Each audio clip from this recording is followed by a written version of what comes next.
Fazer essa pergunta. Aí, fala. Tem alguém presente? Fala para falar pelo log que você não consegue ver. Gente, eu não vou conseguir visualizar os alunos. Tem alguém presente? Oi, boa tarde. Boa tarde. Tudo bem com vocês? Tudo bom? E com a senhora? Ai, gente, agora tava branco. Ó, continuando sobre a nossa aula de correção de prova, agora a gente vai corrigir a prova de sociologia. Ok? Tá bom. Eu não consigo visualizar vocês, então, assim, acredito eu, vocês estão conseguindo ver eu escrevendo? Sim. Gente, por favor, falem comigo, tá? Eu tô Sim. numa sala sozinha. Então, eu quero que vocês participem como se fosse de manhã. Tá bom? Só o Natan tá respondendo. Tá bom, tá bom. Pessoal, então, ó, começou a aula. Eu quero que vocês façam esse mapa no caderno. Como eu havia dito de manhã para vocês, vou conversar com a Mari para ver se ela conversa com o professor, ver se dá um pontinho extra para vocês, principalmente quem tirou nota baixa, tá? E aí eu vou falar para a Mari olhar, dar uma visualizada, pedir para o professor, caso ele venha a próxima semana, que ele visualize esse mapa mental, ver o que vocês fizeram de correção da prova e dê um pontinho para quem precisa, tá? Tudo bem. Bom, sobre sociologia, vocês estavam estudando sobre Marx, Durkheim e Comte, certo? Ó, Acho que sim. vou colocar aqui. Foi a prova que vocês tiveram, né? Só que a prova que ele passou foi mais sobre Marx. Só que ele disse um pouco sobre Augusto Comte.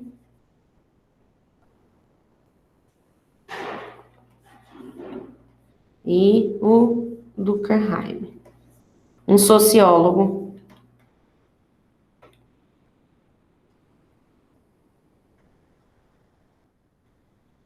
Eu vou ter que ir fazendo e apagando, porque minha tela é meio pequena, então não vai caber tudo sobre o Marx.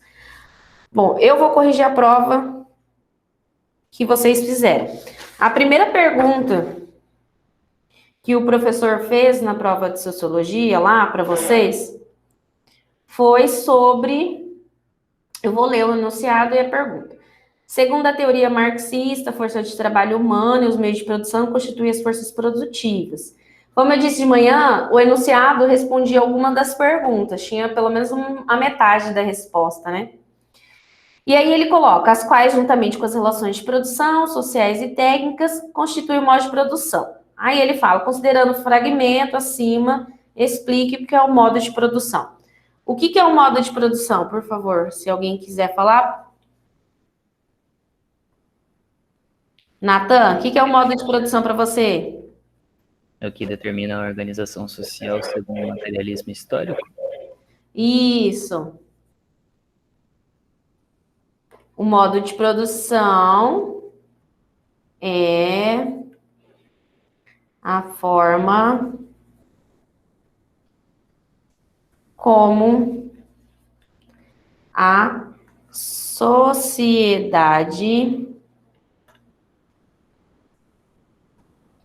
se organiza coletivamente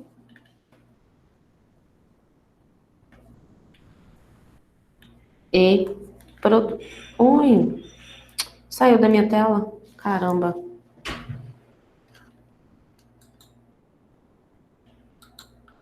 Aí. Pera aí, só um pouquinho, gente. Saiu da minha tela, não sei por quê. Aí que eu tô numa tela. Gente, desculpa, tá? É que como eu nunca mexi nessa tela. Ai, sumiu minha tela, desapareceu. Tá uma que eu tava fazendo. Bom, eu vou apagar aqui. Aí eu vou colocar do lado. Depois eu vejo onde que eu coloquei essa tela. Ó. Colocar aqui, Marx. Ai, caramba. Eu tô numa canetinha e numa tela. Próximo. Aqui, voltei. Vou colocar aqui. Tô apertando toda hora ela. Colocar filósofos. Século XX, XIX. Aí vamos trabalhar só com o Karl Marx.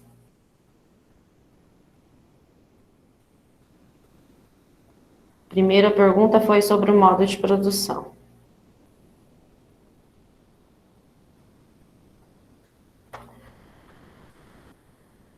Aí é como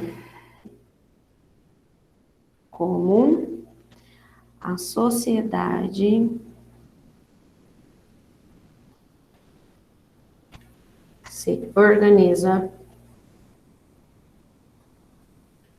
e produz coletivamente. Pessoal, ó, muita gente respondeu como se fosse as relações de produção. É assim, tá certo e não tá. Eu tive que considerar algumas respostas, que nem eu disse, mas a certa mesmo dessa primeira pergunta seria que como a sociedade se organiza e produz coletivamente, ok? Outra coisa também lá na prova que eu vi, vocês confundiram muito, eu não sei se eu comentei com vocês de manhã, mas é o modo de produção. Socialismo e comunismo não é modo de produção.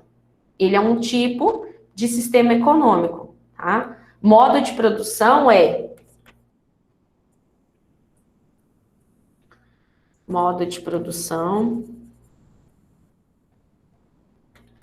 é feudal. Aí essa seria a resposta da 2, tá? Escravista, asiática. Professora, poderia ser burguesia e proletariado? Não entendi. Poderia ser burguesia e proletariado? Nossa, saiu bem chiado a sua voz, eu não consegui entender. Fala devagar e com calma. Poderia ser burguesia e proletariado? Não, porque burguesia e proletariado não é um modo de produção. Burguesia e proletariado é uma classe, são classes diferentes. O modo de produção vai ser feudal, escravista, asiática e capitalista. Esses foram os modos de produção que existiu até hoje. E modo de produção também não é socialismo e comunismo, certo? Certo. Ó, além disso, lá o Marx ele vai tentar explicar esse modo de produção por meio do materialismo histórico. Vou colocar aqui para vocês verem. Ele vai tentar explicar toda a questão do sistema capitalista por meio do materialismo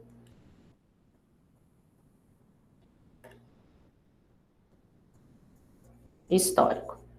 O que é o materialismo histórico? Alguém pode responder? Alguém conseguiu responder essa pergunta sobre o materialismo histórico?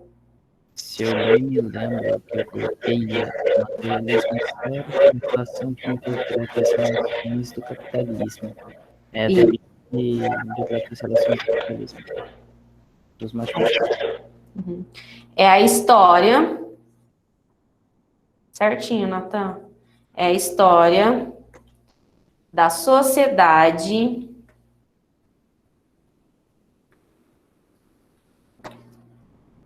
e os seus modos de produção. Deixa eu colocar a relação também, porque o Marx estudou também a questão da relação. Deixa eu apagar aqui.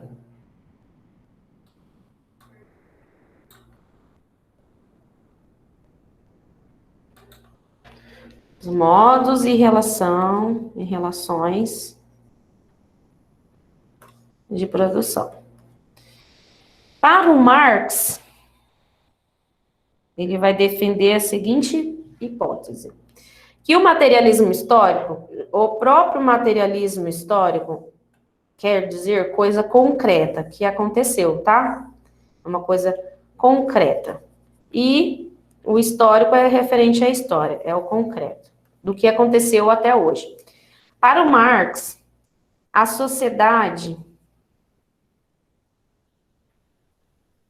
é movida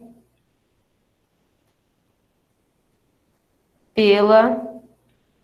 Ui, eu já errei já de novo. Vou colocar aqui, saiu muito grande meu i. Pela luta de classes. Certo? E será essa luta de classes entre burguesia e proletariado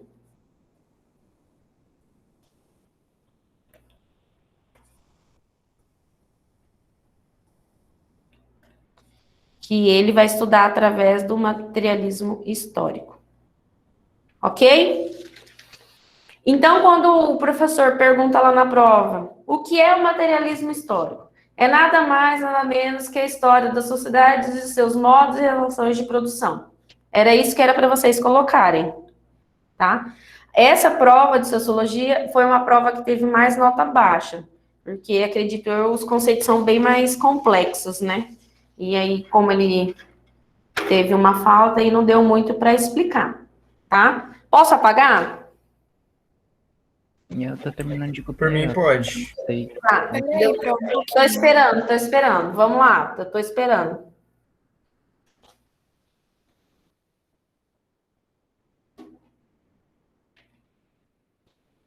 Vou esperar vocês terminarem. Na hora que vocês falarem, vocês falam, porque eu tenho mais 7 perguntas, tá?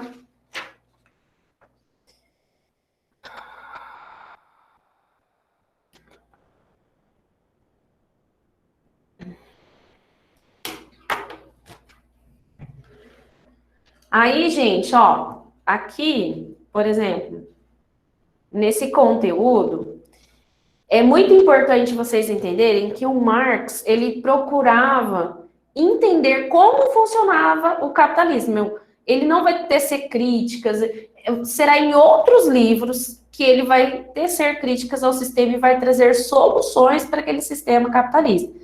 No Capital, ele só vai trabalhar e vai tentar colocar o que era o capitalismo. Ah, o capitalismo funciona assim, ele tem leis econômicas assim, leis sociais, ele vai tentar defender um ponto de vista da parte dele do que era o capitalismo, principalmente aquele capitalismo que fez essa transição do modo feudal para o modo capital, essa ascensão da burguesia, o nascimento do proletariado, né, o surgimento de várias fábricas. É por meio desse materialismo histórico que ele vai tentar explicar, né, o que era o capitalismo. Posso apagar?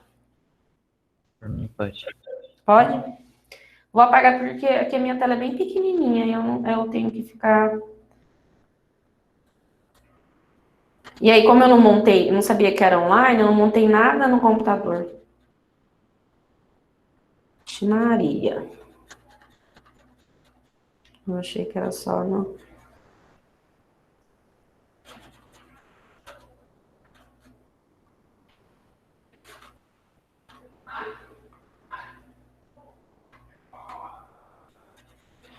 Ó, gente, além disso, será por meio do materialismo histórico que ele vai tentar procurar explicar para a sociedade na época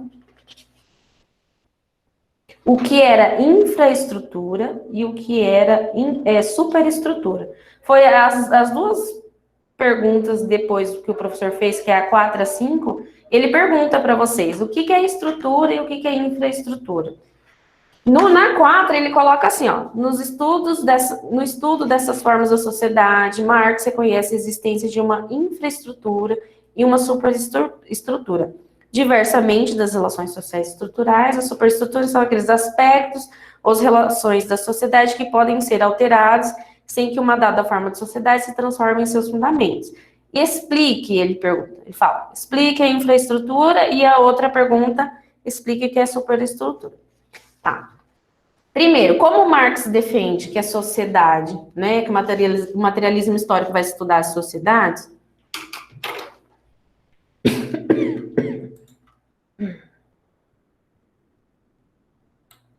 vai estudar as sociedades, e é por meio da história da sociedade e dos modos de produção, ele vai colocar assim, ó, sociedade,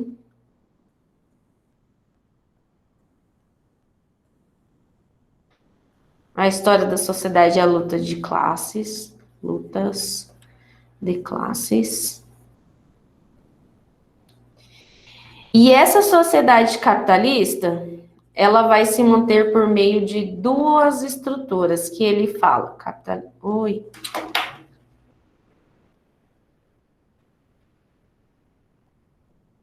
Por meio de duas estruturas.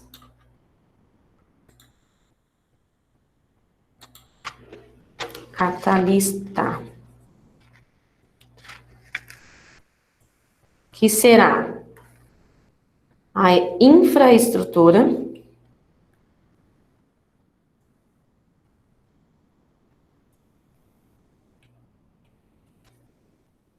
gente, me perdoe pela letra, por favor. E a superestrutura.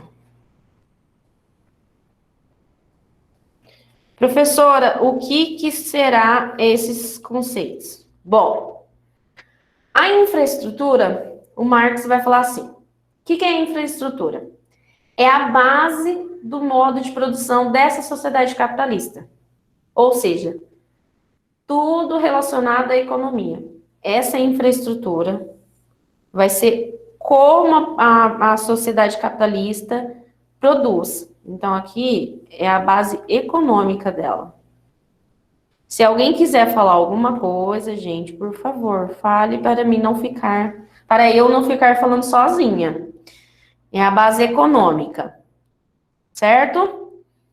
Certo. Essa base econômica está relacionada aos modos de produção.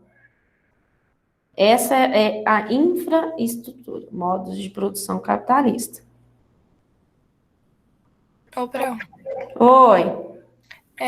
a superestrutura é o que mesmo? A superestrutura está relacionada ao pensamento, aos intelectuais orgânicos, aos tipos de ideologia que consegue manter essas duas estruturas. Vai ser a superestrutura, ou seja, instituições, aqui ó, Estado, né? Aí vai ser instituições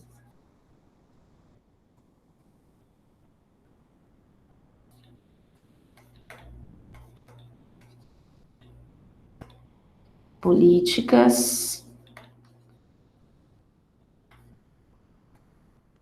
os tipos de ideologia que vai manter, tá, gente? Mantém. Essas duas superestrutura e infraestrutura mantém essa sociedade, tá? Aí aqui, intelectuais. Certo? Aí aqui, nessas instituições políticas, entram instituições religiosas, as econômicas. São elas que vão dar legitimidade para que esse sistema, para que essa sociedade aqui se mantenha, tá? Ou seja, em cima, na base de cima, estará a burguesia, porque ela é uma classe dominante, ela que domina a superestrutura. Ela que vai dominar a superestrutura. Vou colocar aqui, dominante, acho que cabe. Dominante, a classe, né? E aqui embaixo serão os trabalhadores.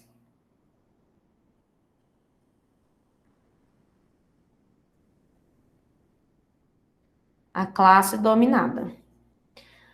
Teve gente que colocou mais ou menos isso? Eu aceitei, tá? Ai, já tô saindo da minha tela. Oh, meu Deus do céu. A classe dominada. Tá? Essa seria a resposta. O que é superestrutura? Superestrutura é o espaço onde tem instituições políticas, religiosas, econômicas, intelectuais que legitimam a base da sociedade capitalista. Essa seria a resposta ideal. E a infraestrutura é os modos de produção capitalista como base econômica da sociedade capitalista. Essa é a infraestrutura. Certo? Quem domina os trabalhadores, quem é dominado é os trabalhadores, quem domina é a burguesia. Ok. Entenderam? Sim. Sim. Então, é a partir do materialismo histórico que o Marx vai tentar. Meu Deus do céu, que coisa chata. Anterior. Não vai. Aí, foi, voltou. É a partir do materialismo histórico que o Marx vai tentar explicar isso. Que eu acabei de falar. Aí entra a questão do materialismo histórico dialético, que é uma outra discussão. Tá bom? Tá. Uma das coisas... Pode apagar? Por Só mim, um minuto, prof, por favor. Pode. Oi, não entendi, capitalista. Só um minuto, por favor. Só mais um pouquinho? Isso. Tá bom. Bom, então eu vou falando aqui. Aí, por meio do materialismo histórico, o Marx vai analisar todo esse sistema capitalista, o surgimento da burguesia, como a burguesia vai agir, né, nesse tempo. Uma das coisas que eu esqueci de colocar aqui, o contexto histórico dessa época, do Marx, quando ele faz todo esse questionamento do capitalismo, durante o século XIX. Esse século é o século das revoluções, tá? Tudo aqui acontece, gente. Aqui vai ter Revolução Industrial, vai ter Revolução Francesa, Independência dos Estados Unidos, Revolução Científica, vai ter vários tipos de revoluções, tá? Então, por isso que esse século ele fica marcado. E nesse contexto histórico, não só o Marx se destaca, mas como outros filósofos também.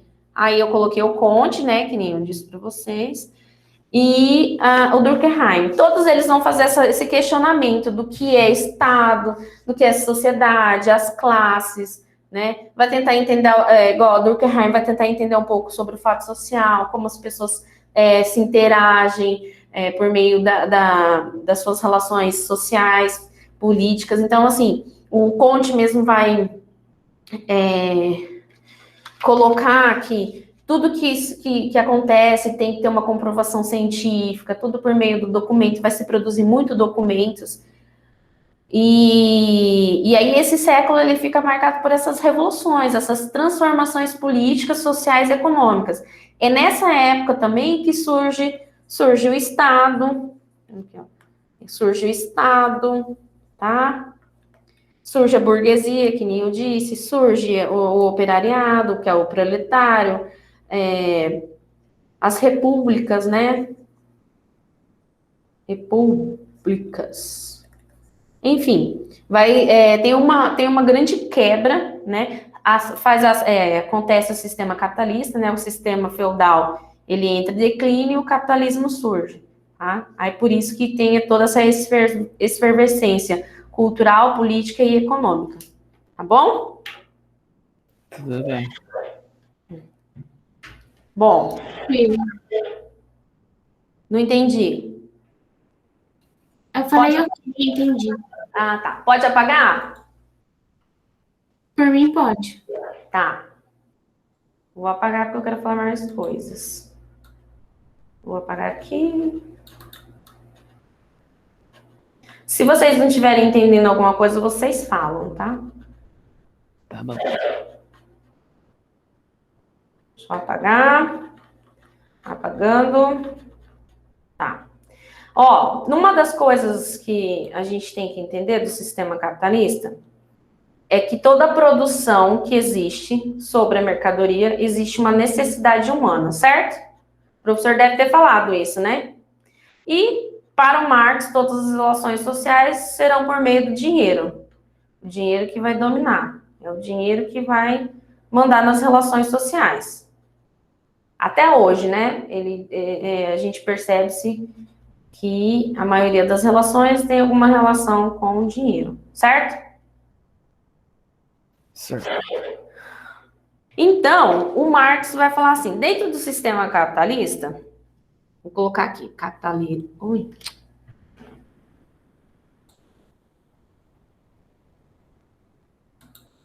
Vou colocar aqui capitalismo.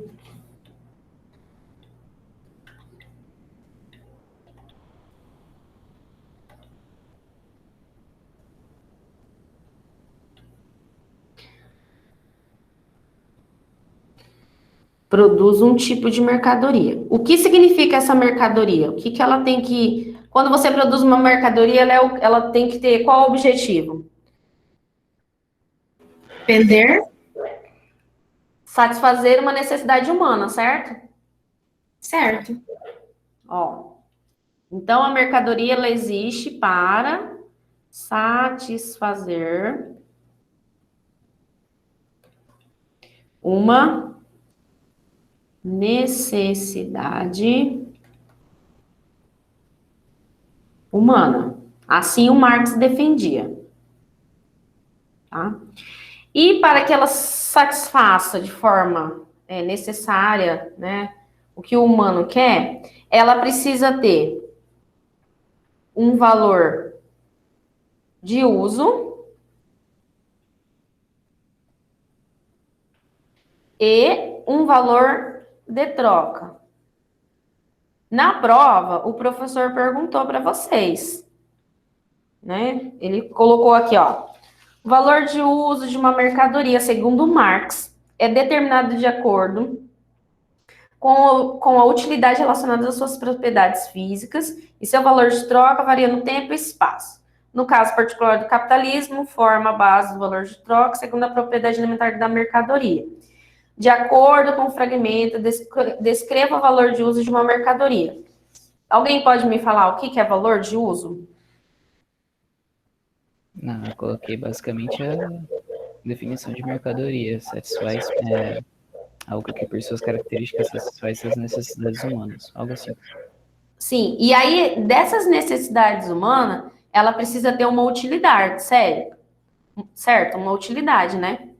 Então, o valor de uso é o quão útil, qual que é a utilidade dela para aquela sociedade.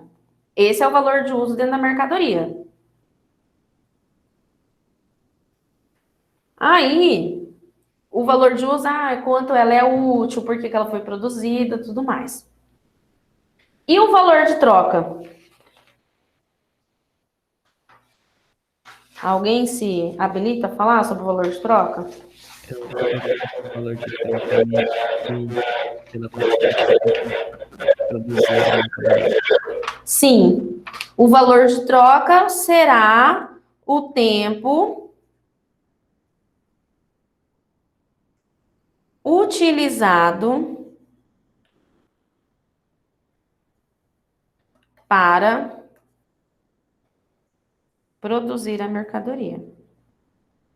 Gente, são esses dois valores que vão determinar o preço da mercadoria, tá, gente? Esse aqui, ó. São esses dois valores que vão determinar, que determina o valor da mercadoria. Na prova era só você. Teve gente que colocou assim, utilidade. Eu já considerei. Já dei notinha lá, já. Tá? Então, assim, por quê? Porque são conceitos complexos que nem sempre vai ser reconhecido como isso. Ah, o quanto ele era útil. Na sociedade, dentro de grupos de estudo, que estuda Marx, eles vão além do que é só a utilidade do valor de uso, tá? Existem outros conceitos relacionados ao valor de uso. Então, mas pra gente, como a gente só está tentando aprender um pouquinho do Marx, o valor de uso vai ser a utilidade, valor de troca, tempo utilizado para produzir a mercadoria, e esses dois valores vão determinar o preço, o valor da mercadoria. Eu falei para vocês aliás, não falei para vocês não, foi pro segundo ano, eu falei assim, por que vocês acreditam que o trabalho artesanal é mais caro que o trabalho industrial? Porque o trabalho artesanal, ele não consegue fazer em grande quantia quanto um trabalho industrial. Tem que dizer que envolve esforço de pessoas, e o industrial pode contar com o trabalho de máquinas. Sim, não, e além disso, além dessa questão que você falou também, o tempo, né, que se leva para produzir uma peça, vamos supor, aquelas crocheteiras mesmo, o pessoal que faz crochê. Pensa o tempo que eles gastam para produzir uma blusa, né? Essa é a questão da mercadoria. Aí, o que a crocheteira vai fazer? Vai colocar o valor do tempo que ela trabalhou para produzir a blusa, mais a utilidade que ela tem. Né? Por isso que o trabalho artesanal é um pouco mais caro, porque ele vai ter, literalmente, também o trabalho manual do trabalhador, né? Vai ter a questão manual, já não é mais industrial, porque a máquina consegue produzir não só uma peça de crochê, ele consegue produzir por dia mais de 1.000 peças, por exemplo, né? Verdade, verdade.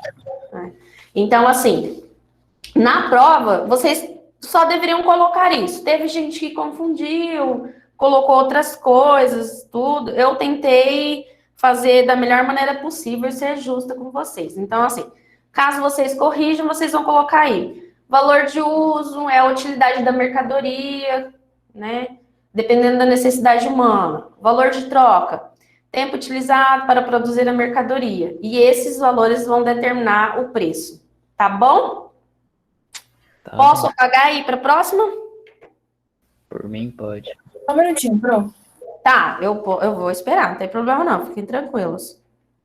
A aula termina 3h15, né? Isso, termina. Tá bom.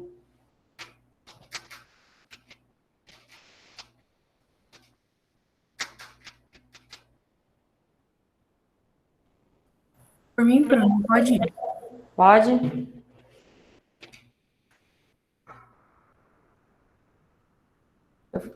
Falta. Ah, cadê o negocinho? Ah, tá aqui. Olha, gente, dentro desse processo de mercadoria, toda a produção, o Marx também vai defender que o trabalhador, ele fica atrelado à alienação. Por quê? Vou tentar explicar para vocês de um jeito fácil. Porque o trabalhador, ele acaba tendo que o único objetivo dele é gerar lucro, abrindo mão do seu poder de produção. Sim. Ó, vai ser basicamente isso, ó. Por que acontece a alienação do trabalho? O trabalhador... Ai, caramba.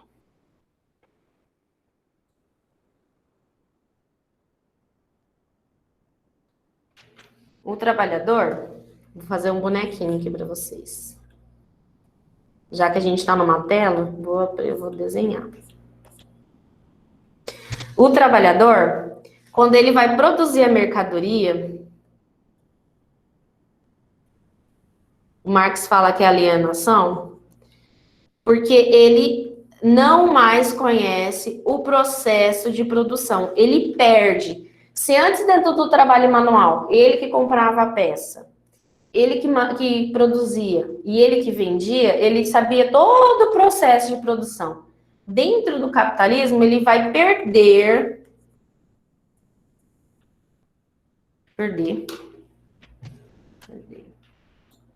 Vai perder. Fazer melhorzinho, né? Ui. Ele vai perder esse processo, ele não vai conseguir mais acompanhar, ele não vai saber qual que é o valor da mercadoria, ele não vai saber quanto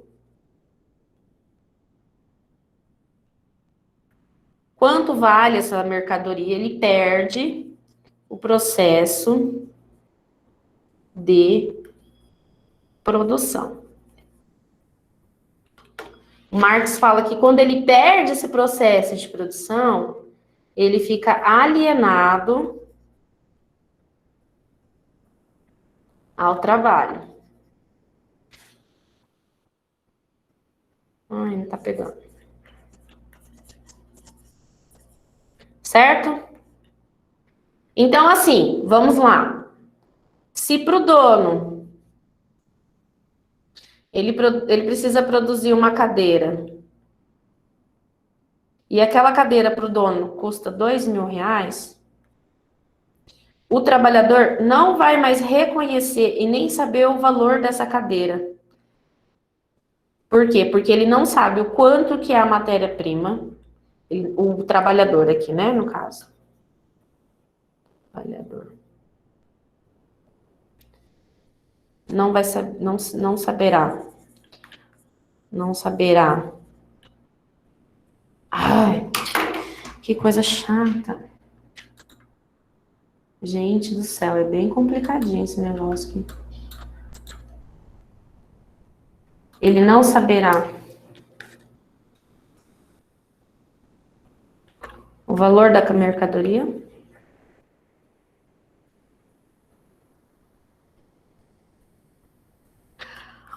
Ele vai produzir, além do trabalho dele, ele irá produzir, o salário dele não será compatível com o que ele produz, tá, gente? Ele irá produzir além do salário, gerando lucro para o dono dos meios de produção.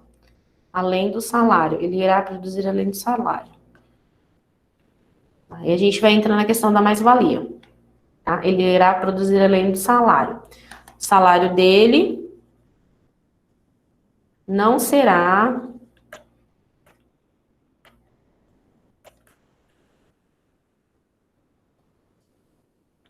compatível com o que ele produz. Certo? Sim.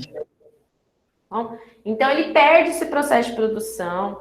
Além das jornadas excessivas, ele não consegue ter um lazer, ele não consegue saber o que é a mercadoria, quanto custa, quanto que ela demora para ser produzida.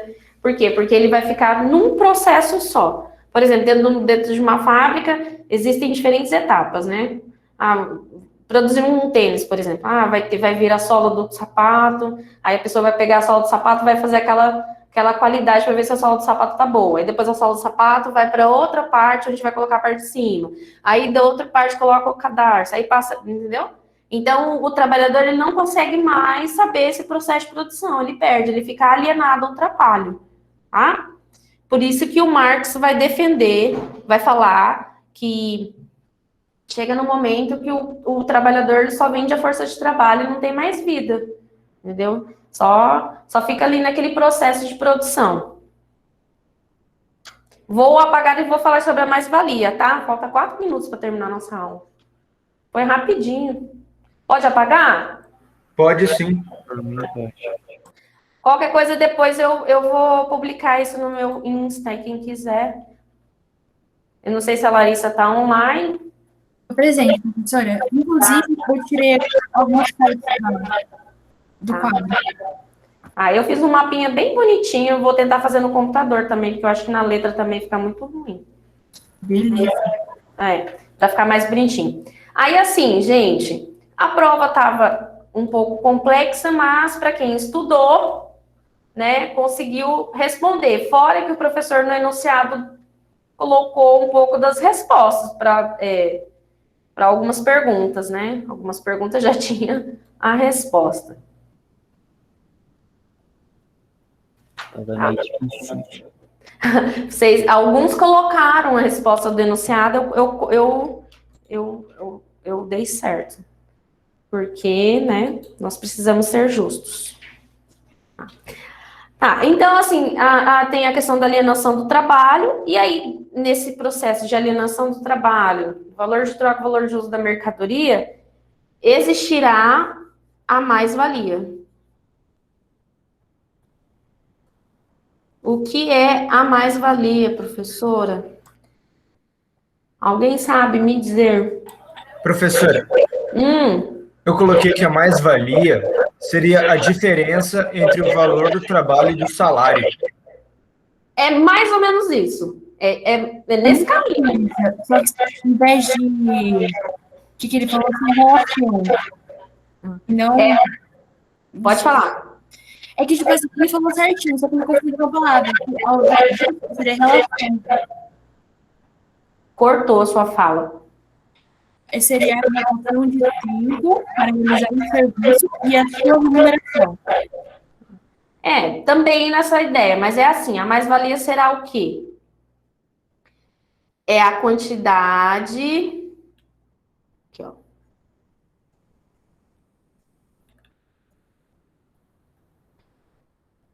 De trabalho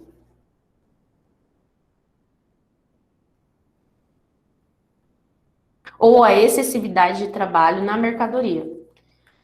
Eu acabei de dizer que para produzir uma cadeira precisa apenas de 6 horas. Aliás, eu falei o valor, né? Essa cadeira custará R$2.000. Só que o empresário, o dono da fábrica, vai querer tirar 100% do lucro daqui. O que ele vai falar para o trabalhador? Ele vai falar assim, não, eu preciso que você trabalhe 8 horas. 8 horas. Ele quer tirar 100% do lucro aqui, ó. Vocês já viram aquele videozinho do Chaplin, quando ele tá na fábrica e ele sai correndo, aí a fábrica vai indo e vem um monte de mercadoria e ele sai correndo, ele entra dentro da máquina, volta. Não sei se vocês já viram. É bem mais... Já vi na aula de história. Então, é mais ou menos essa ideia. Por quê? Essas 2 horas de diferença que o empresário vai fazer com que o trabalhador trabalha mais, é a mais-valia dele. Entendeu? Porque se 6 horas ele produz 1.000 cadeiras, em 8 horas ele vai produzir... Tô chutando, tá, gente? Não é matemática, não. Se em 6 horas ele produz 1.000 cadeiras, em 8 horas eles podem produzir 2.000 cadeiras. Então, essas 2 horas será o lucro dele. Por isso que dentro da alienação do trabalho e da mais-valia, o salário não é compatível com o que o trabalhador, com que o trabalhador produz. Não será. Porque o empresário vai chegar e falar assim, ó, vou te pagar tanto, mas ele vai querer tantos de produção. Então, o salário nunca vai ser compatível com o que ele produz. Até porque, se fosse assim, ele que seria dono dos meios de produção, certo? Então, aqui será a jornada excessiva. Essa é a resposta. Essa é a mais-valia do trabalhador. E esse será o lucro do empresário. Professora, Ah, a senhora acha que até hoje? cortou. A senhora acha que se aplica até hoje? Vixe, eu não entendi, você acredita? Fala devagar, que acho que assim, o meu som tá ruim. A senhora acha que isso se aplica até hoje?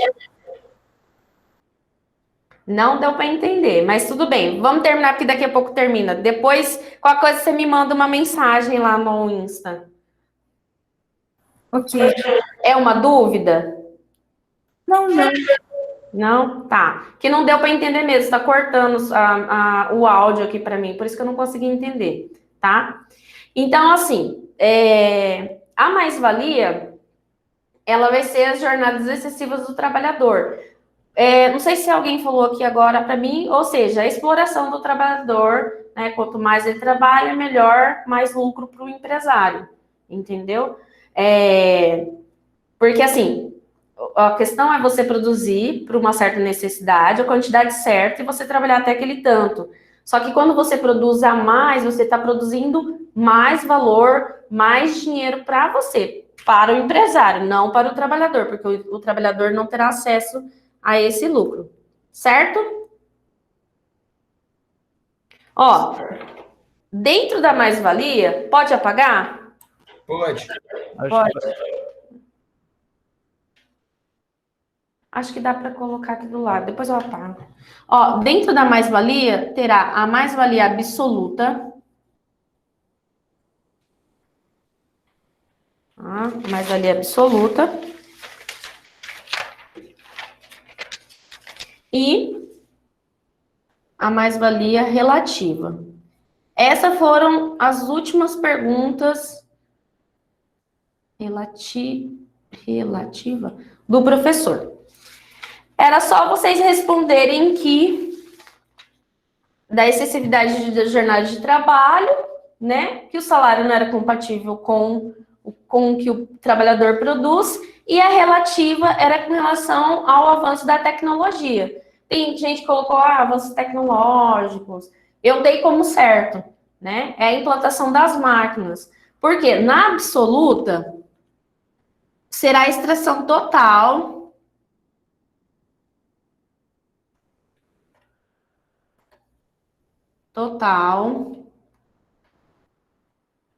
da força. Ai, vou apagar, não vai ficar feio. Vou apagar e vou colocar do lado.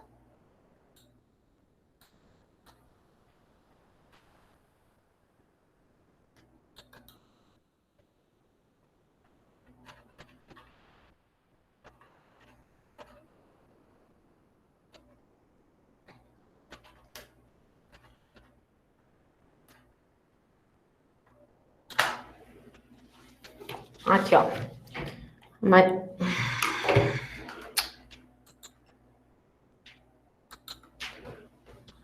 Aqui é absoluta.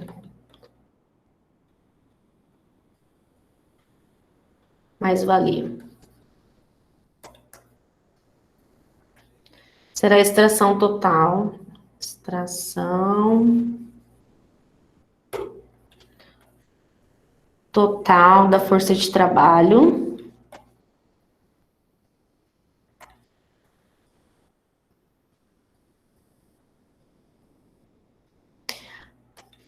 Na relativa também será a extração da força de trabalho, mas, porém, na relativa, terá as máquinas. Relativa. Ela irá substituir, né? Irá substituir, porém,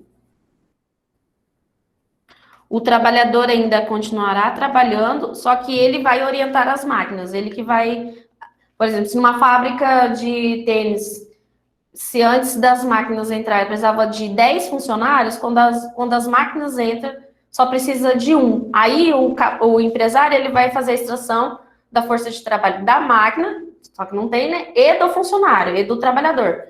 Por isso que a relativa, a intenção aqui é falar que as máquinas irá substituir, né?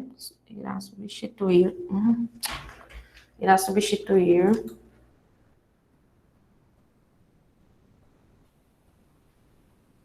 A mão de obra do trabalhador.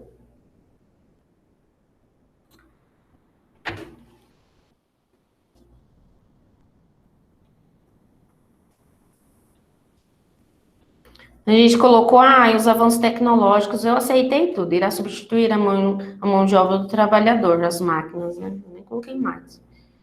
As máquinas.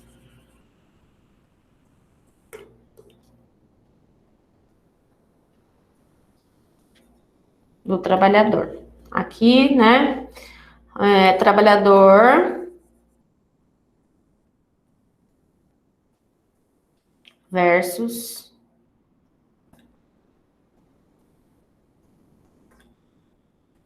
avanços tecnológicos. Certo? Certo. Alguma dúvida? Essa seria a resposta correta, tá, gente? Eu vi no livro de vocês lá que tem esse conceito de avanços tecnológicos, tudo, então tá certo assim. Quem colocou assim, eu coloquei como certo. Vai depender muito da resposta de vocês, porque teve gente que colocou certinho, a resposta completa. Teve gente que colocou metade da resposta. Assim, não dei o valor absoluto da nota, mas eu considerei como metade certo, tá?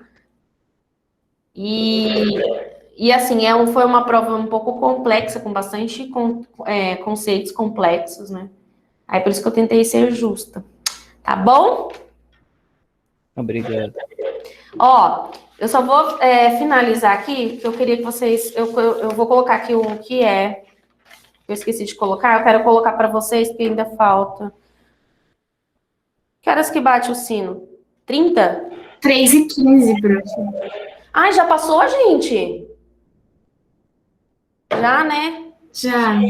Ai, desculpa, eu ia colocar. Mas tá bom. Ó, fazemos assim, então. Lá no Insta, eu vou colocar aqui meu Insta. Eu já vou desligar, tá, gente? Desculpa pelo horário. Ó, Tudo bem. quem quiser me seguir lá, pode me seguir. Eu vou colocar bem bonitinho os conceitos, tá bom?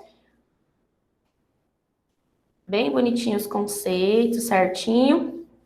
E aí, qualquer dúvida, vocês me mandam mensagem, tá? Beleza.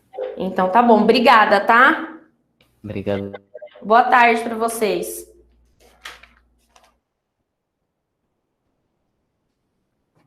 Tchau. Tchau. Tchau, prof. Tchau.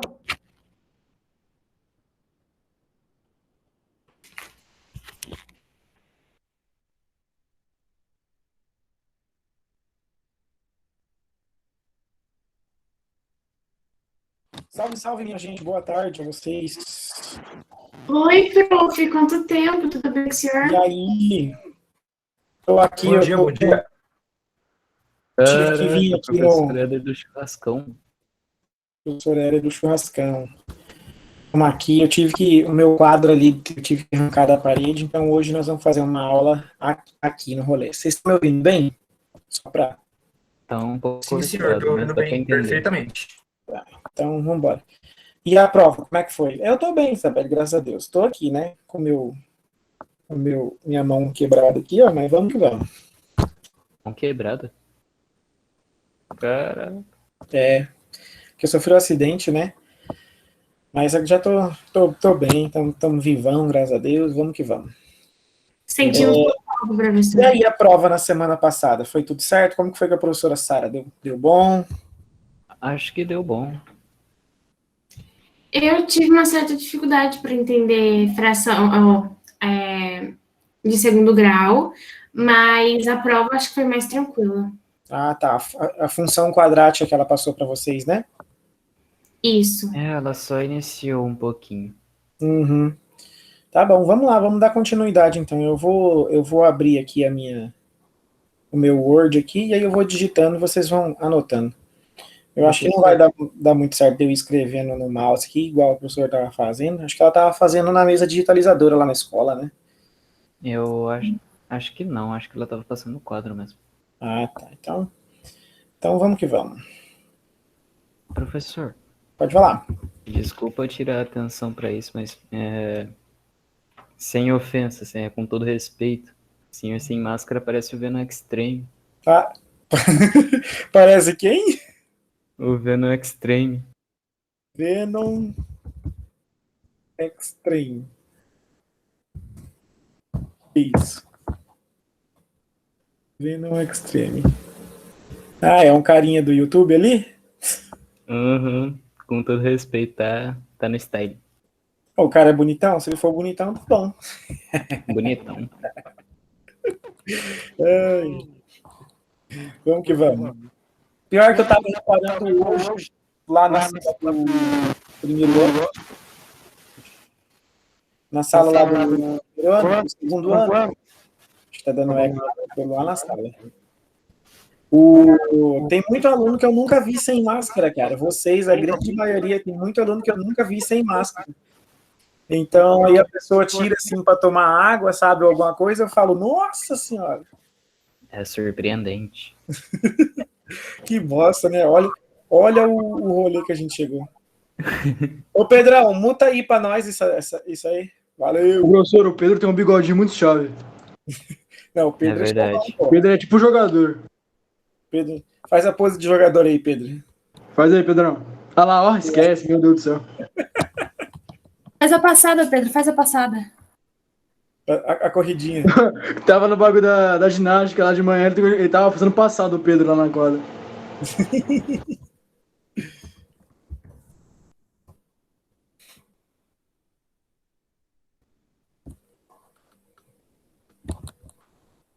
Vamos lá, então. Deixa eu compartilhar aqui. O Google Meet mudou as paradas de lugar, velho. Aí mas não se acha mais. Aí, aqui. Tela inteira. Shazam.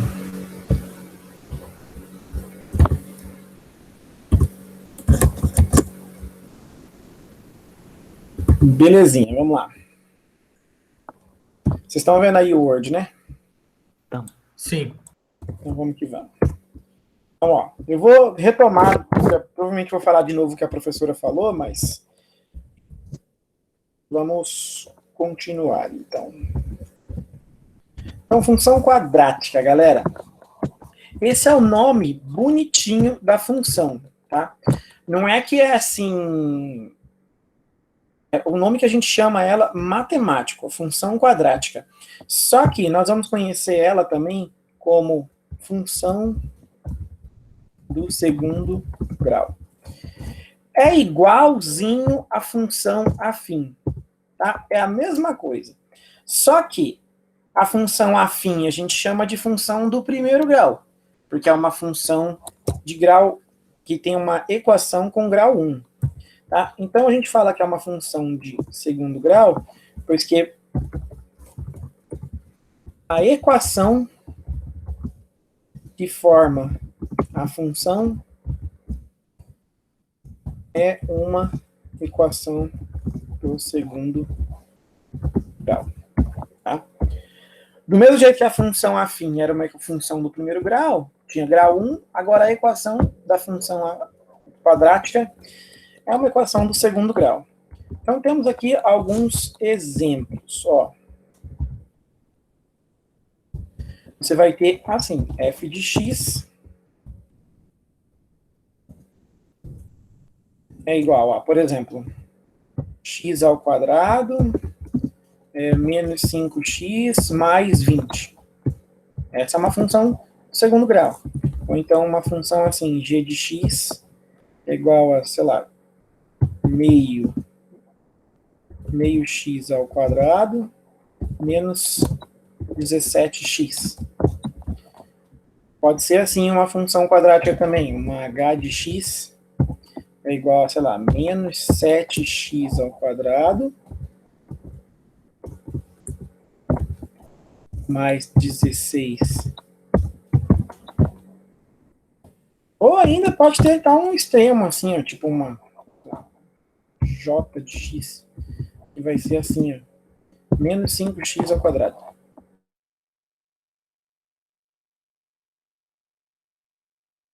Sempre tem esse cara aqui, ó, sempre o termo x ao quadrado.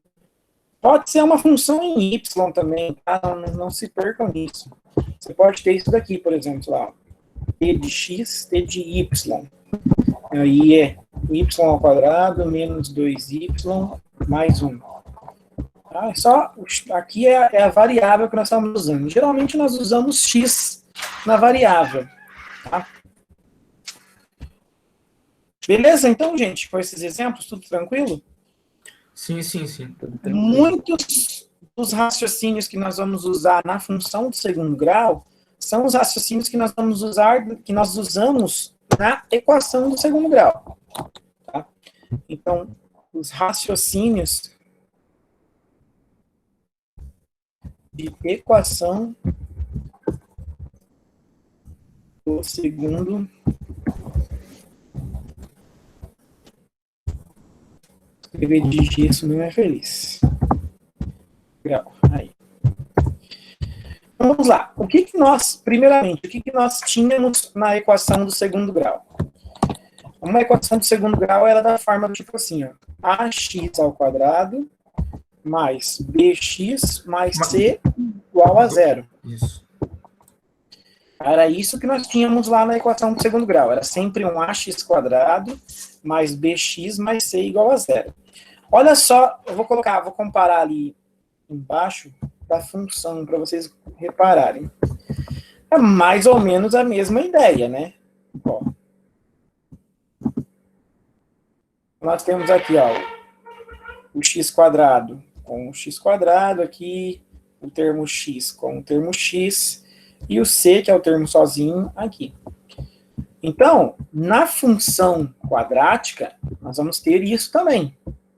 Tá? Então, a função quadrática, ela tem uma forma geral. Então, forma geral da função quadrática. Que nada mais é do que a função escrita naquela maneira ali, ó. F de x é igual a ax quadrado mais bx mais c. A diferença é que não está igualado a zero. Né? A equação, quando a gente resolvia ela e fazia lá pela forma de Bhaskara, nós sempre procurávamos o valor de x que ia zerar aquela equação. Tá? Era só isso que a gente sabia fazer. A gente igualava a função a zero e resolvia a equação. Agora nós vamos estudar o comportamento dessa função.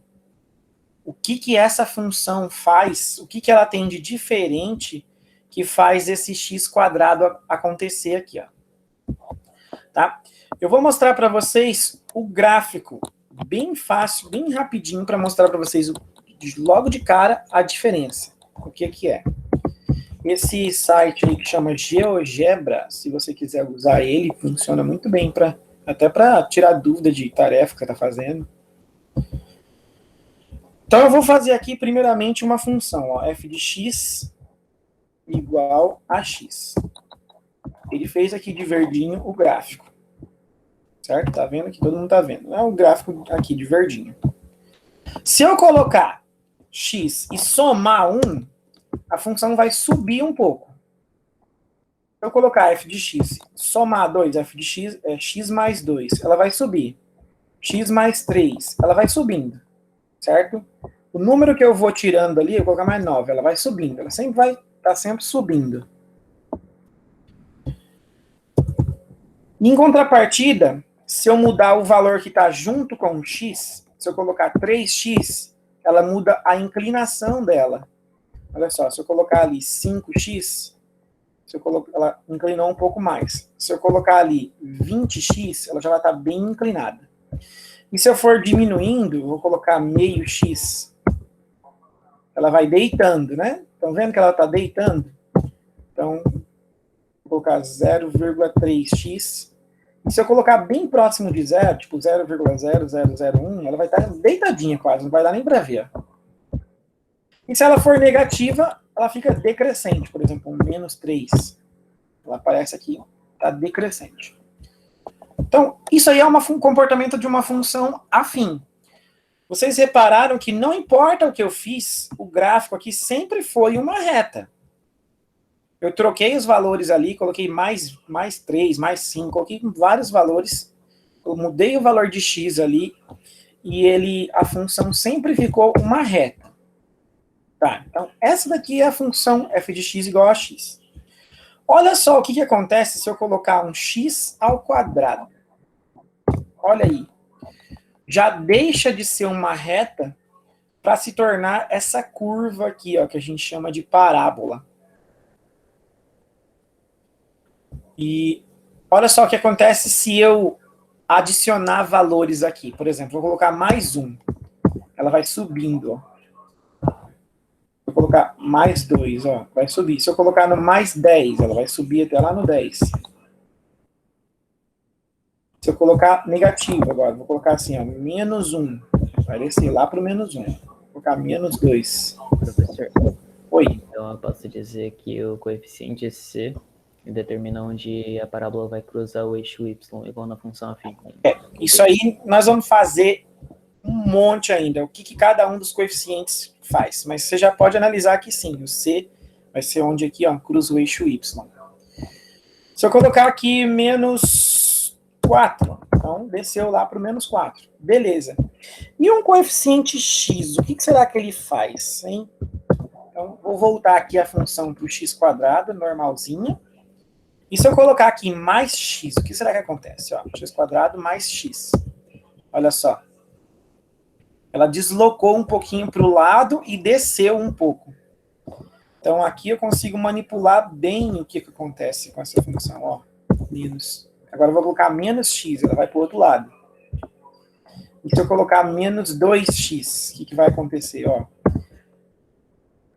ela vai transladando ela. Menos 10, por exemplo, ó. Menos 10, ela já ficou bem assim, mais gordinha. E tá indo até lá para baixo, ó. Então, cada um daqueles carinhas ali, A, B e C, tem um papel a se determinar na função. Ele faz alguma coisa. Menos 5x mais... Vou colocar aqui menos 5x mais 6. E vou trabalhar com esse gráfico aqui, ó.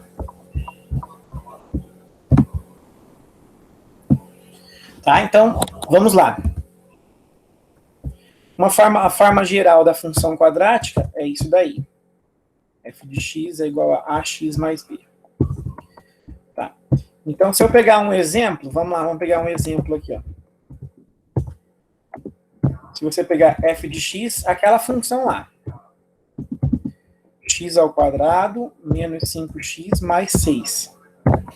Nessa função aqui, eu tenho os valores A, B e C, 1, menos 5 e 6. Esses valores não pode ter dúvida em extrair eles da equação, tá, gente?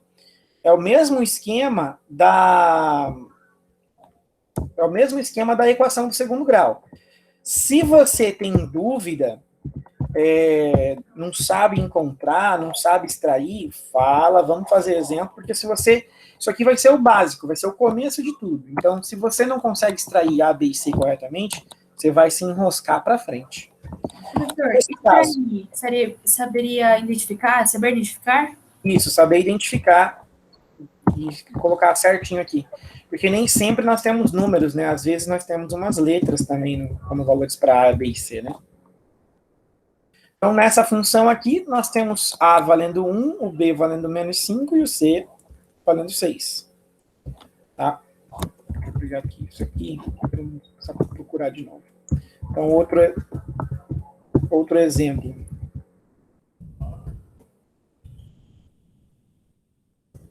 Seria aqui, ó. Se eu tivesse em g de x menos x² sobre 7 mais 3, menos 3x mais meio. Então, nós temos aqui, ó, nessa função, o x, o a, é sempre quem está com x².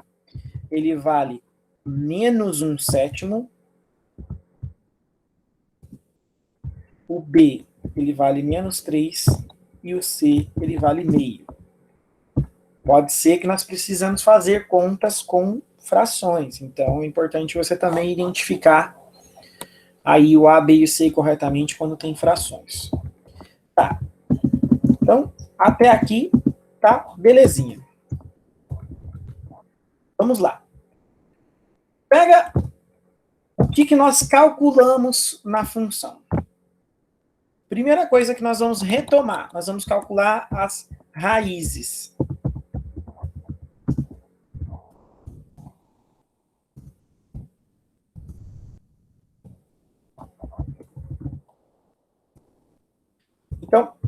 Para você achar a raiz de uma função, nada mais é do que você fazer isso daqui, ó.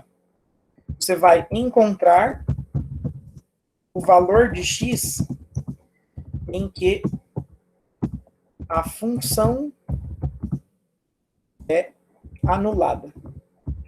Em outras palavras, você vai procurar x,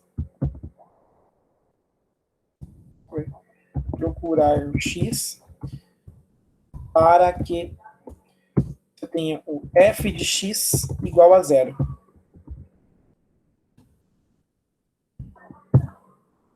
Então, por enquanto, ainda é basicamente nono ano. Tá? Basicamente, é nono ano que nós temos aqui.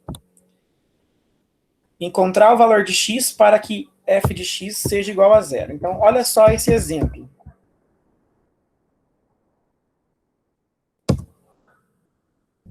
Encontre, determine... Prof, Oi. você conseguiria subir só um pouquinho? Vou deixar sempre assim. Obrigada.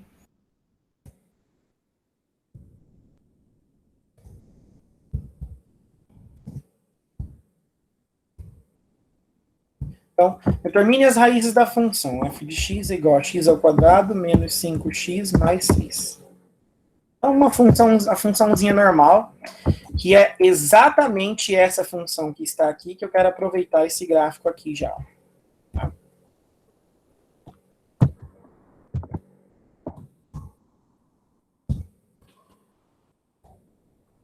Então, vamos lá.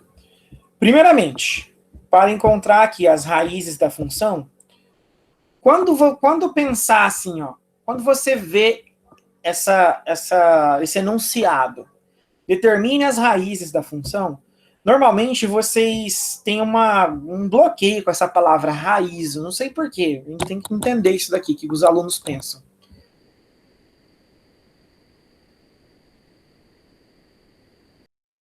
Raízes da função, ele está perguntando quem é o x1 e o x2. É isso que ele está perguntando. E quando a gente fala, calcule x1 e x2, vocês calculam de boa, que aí vocês lembram da Bhaskara. Então, associa isso, tá, gente? Fica associado a isso. As raízes é o x1, são esses valores, x1 e x2. E aí você vai ter que usar a fórmula de Bhaskara, sempre, tá? Assim, sempre, é uma palavra muito forte. Você vai usar a fórmula de Bhaskara. Se você consegue fazer por outras técnicas, outras maneiras, você pode usar também, sem problema. Tem gente que lembra como é que faz some-produto, nós vamos retomar. Tem gente que lembra como é que gosta de fatorar, também eu vou mostrar para vocês. E aí eu vou mostrar ainda umas técnicas diferentes, umas técnicas que são mais avançadas para até encontrar a raiz. Assim, se eu bater o olho e falar, é tanto e tanto. Então, primeiramente, cálculo das raízes. Nós precisamos lembrar da fórmula de Bhaskara, né?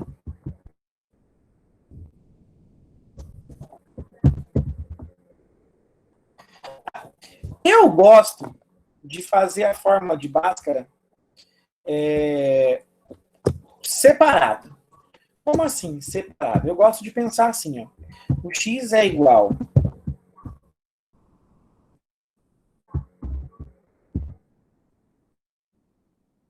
assim, menos b, mais ou menos a raiz quadrada do delta, dividido por 2 vezes o a. E eu gosto de calcular esse delta separado. Então, delta, sendo assim, b ao quadrado menos 4ac. Alguns de vocês, eu sei, o professor no ano passado pegava esse b quadrado menos 4ac e colocava aqui dentro dessa raiz. E aí você calculava tudo de uma vez. Tudo bem, pode fazer assim, tranquilo. Só que vocês vão ver que tem exercício que só com o delta, só com essa parte aqui, você já resolve. Então é interessante você calcular separado assim, tá bom? Continuando. Então vamos lá. Temos que extrair os valores de a, b e c nessa função. Deixa eu pegar aqui. Ó. Vou deixar ali bem bonitinho. Depois eu ajeito isso daqui um PDF e mando para vocês no WhatsApp, tá? Se alguém perder alguma coisa. Mas o ideal é que vocês copiem, tá? Pode ser que não dê tempo de copiar tudo, porque acaba indo rápido, né? Mas vamos lá. O A vale 1, o B vale menos 5 e o C vale 6. Tá bom, show de bola. Então eu vou calcular primeiramente o delta.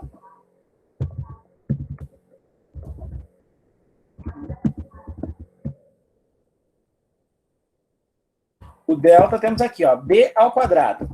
Sempre que você substituir, gente, sempre coloca um parênteses, tá? Por favor. O que eu pego de gente errando o sinal por causa que não coloca um parêntesezinho simples é complicado. B ao quadrado menos 4. Opa, vamos lá. B é menos 5. Vou colocar aqui em cima, né? Então, B é menos 5. Menos 4 vezes o A, que é 1, vezes o C, que é 6. E aí, taca-lhe pau.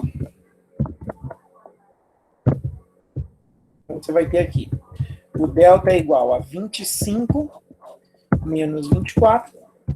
Então, esse delta é igual a 1. Beleza. Por isso que eu gosto de fazer o delta primeiro. Porque caso der um valor negativo aqui, ó, se esse valor de delta for um valor negativo, você já sabe que a sua equação não vai ter solução. Você não vai ter raiz. Fazendo a segunda parte, vou pegar daqui.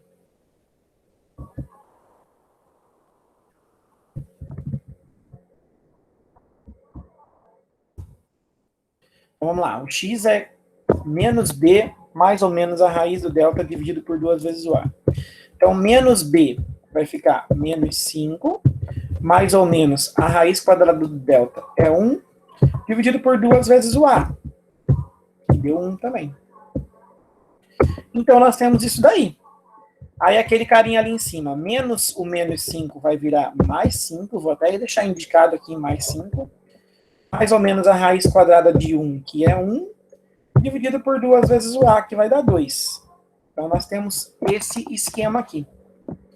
Daí, a partir daqui, a partir desta parte aqui,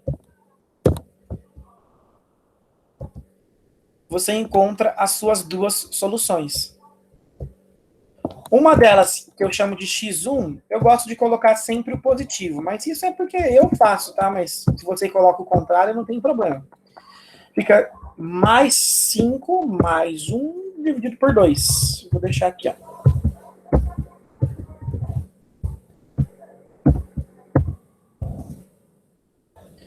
Esse mais 5, eu tô achando isso tão estranho. Vou tirar. Beleza, esse x1 vai dar 6 dividido por 2, que vai dar 3. Tá ótimo. E aí o outro, que é o que eu vou chamar de x2. Aí vocês vão ver nas aulas que o x2 eu sempre uso para o menos. Mas isso é só questão de escolha. 5 menos 1 sobre 2, aí aqui vai dar 4 sobre 2, e aí vai dar 2. Tá. Vamos entender o que está acontecendo aqui. Isso é muito importante, porque o que eu mais vejo é o aluno ver isso daqui, ó. Ele vê isso daqui, ele já pensa, faz Bhaskara, faz Bhaskara. Olhou isso aqui, já fala, faz Bhaskara. E não é assim. Quando você faz Bhaskara, o que você está fazendo? Extraiu A, B e C, não sei o que lá, e está fazendo isso daqui, fez a continha, chegou no x1 e no x2. O que isso significa? Quando você faz Bhaskara, na realidade, você está fazendo isso daqui, ó. Você está pegando a equação e está igualando ela a zero. Ou seja, você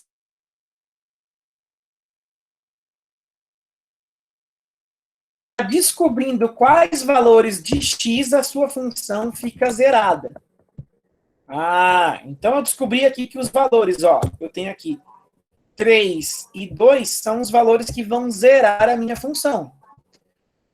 Ah, maravilha. Quer dizer que você tiver, se você pegar a sua função lá, se você fizer isso daqui, ó, f de 2 e calcular, o resultado vai dar 0. Se você calcular f de 3 e calcular na função, o resultado lá vai dar 0. Opa, isso daqui é muito importante. Quando você olha no gráfico da função, esses dois valores aqui, que são as raízes, é o mesmo que você falar assim, ó. As raízes são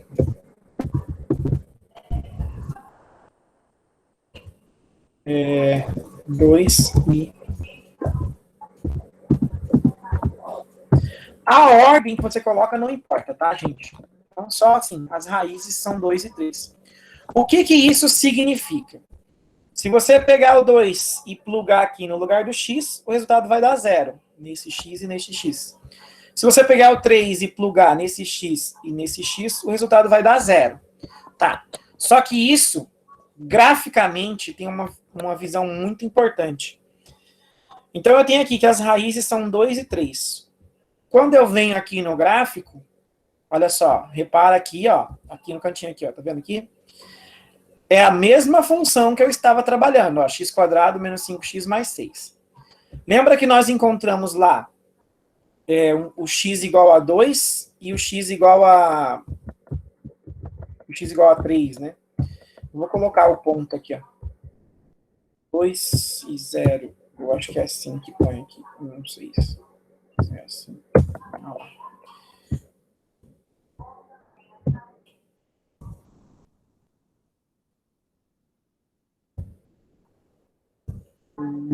x2, né? Eu chamei de x2.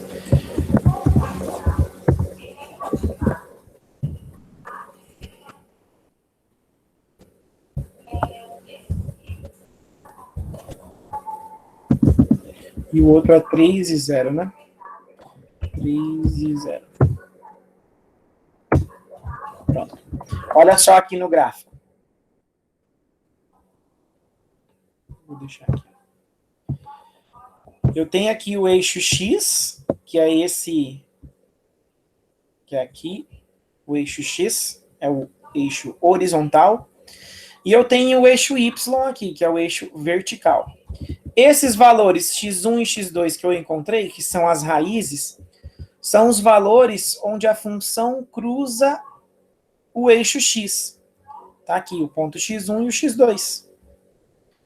E agora, se você também olhar aqui, ó, o parâmetro c na função, graficamente, esse parâmetro c significa isso daqui, ó, que a função cruza ali o eixo y, ali no ponto C. No ponto 6 e 0. Vou colocar aqui. 0, 6.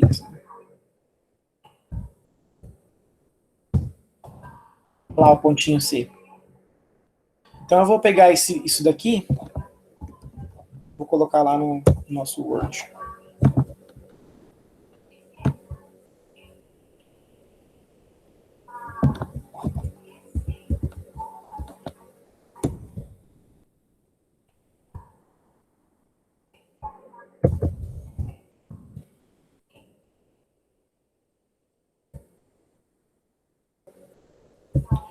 Então, só para finalizar a aula de hoje, o que é que nós vimos?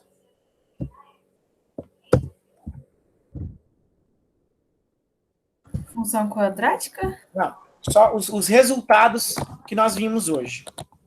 Tá? Função quadrática é sempre assim. F de x é ax² mais bx mais c. Tá? As raízes. Então, nós encontramos as raízes com a fórmula de Bhaskara.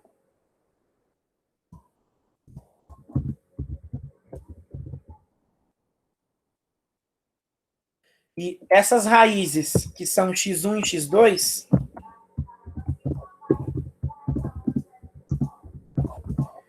São os pontos. Vou trocar isso aqui. São os pontos onde o gráfico da função cruza o eixo y, o eixo x. E aí, só um pouquinho, deixa eu só terminar aqui, rapidão. E aí nós temos o parâmetro C,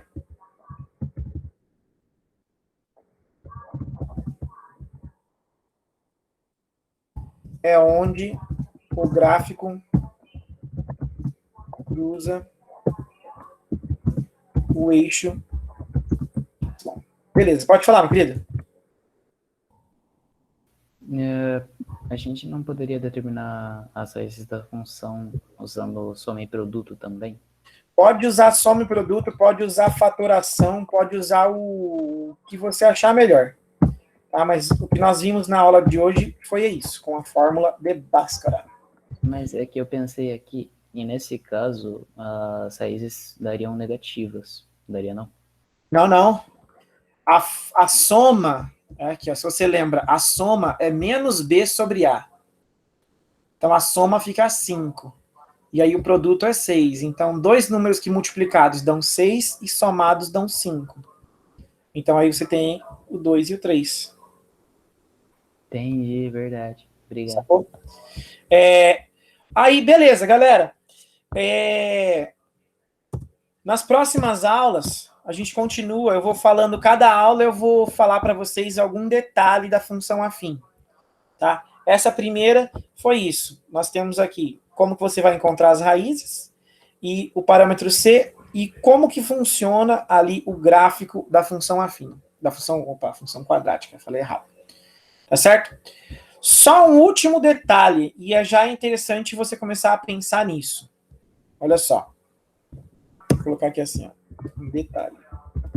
Para você ficar matutando aí na sua cabeça. A função era essa daqui, né? x² menos 5x mais 6, igual a 0. Tá? Essa era a função.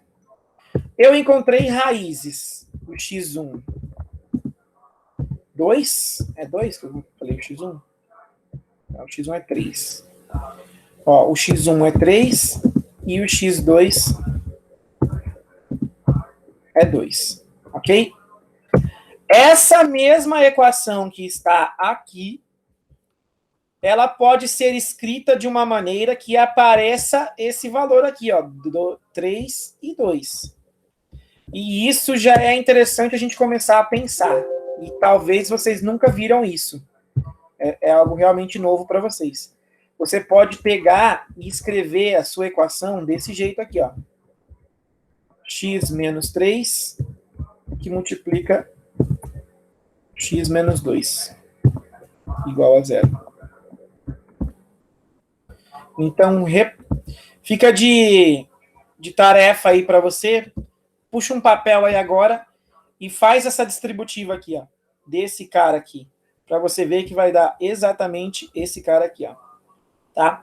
Às vezes vai ser importante a gente escrever a função não dessa forma, mas escrever ela dessa maneira aqui, ó, para resolver os problemas. Tá bom? Então, por hoje é só, minha gente. Já vou encerrar. Um abraço para vocês. Quinta-feira estamos aí. E eu vou mandar eu vou gerar um PDF com isso daqui e mandar lá no grupo agora, tá bom? Aí quem não conseguiu copiar alguma coisa, consegue copiar. Beleza, valeu, professor. Fechou, minha gente? Deixa eu ver vocês. Será que vocês têm as moral de abrir a câmera para nós dar um alô? Tenho, peraí. Tô vendo ali o Lauro. Salve, Lauro. Natan, salve, Natan. Posso falar uma coisa com o senhor rapidão? Fala, pode falar, meu querido. O senhor dá aula no Montessori, né? Salve, Ayumi. Dou sim, trabalho lá. Então, tô te perguntando porque a minha prima estuda lá. Ah, pode pá. Minha prima falou que o senhor conhece ela pessoalmente. O nome dela é Ana Helena, é o nome dela. Ah, Ana Helena, sim, pô. Tamo lá, tamo junto. Trabalhando da hora lá. Vamos que vamos, minha gente. Um abraço. Até quinta-feira. Tchau, professor. Salve, Giovana. Salve, Olavo. Salve, Daniel. Um abraço. Beijo, professor. Se cuida. Boa recuperação. Tchau, tchau. Obrigado. Tamo junto.